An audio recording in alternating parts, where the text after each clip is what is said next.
أعوذ بالله من الشيطان الرجيم. بسم الله الرحمن الرحيم. يا أيها الذين آمنوا لا تتخذوا اليهود والنصارى أولياء بعضهم أولياء بعض ومن يتولهم منكم فإنه منهم إن الله لا يهدي القوم الظالمين.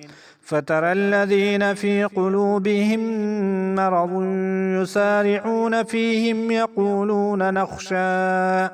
يقولون نخشى أن تصيبنا دائرة فعسى الله أن يأتي بالفتح أو أمر من عنده فيصبحوا على ما أسروا في أنفسهم نادمين.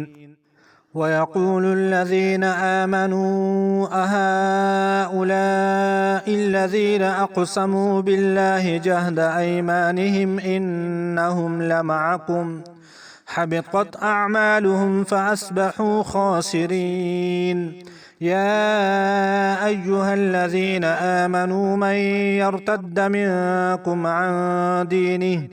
عن دينه فسوف يأتي الله بقوم يحبهم ويحبونه أذلة على المؤمنين أعزة على الكافرين يجاهدون في سبيل الله ولا يخافون لومة لائم ذلك فضل الله يؤتيه من يشاء والله واسع عليم. إنما وليكم الله ورسوله والذين آمنوا الذين يقيمون الصلاة ويؤتون الزكاة وهم راكعون. ومن يتول الله ورسوله والذين آمنوا فإن حزب الله هم الغالبون.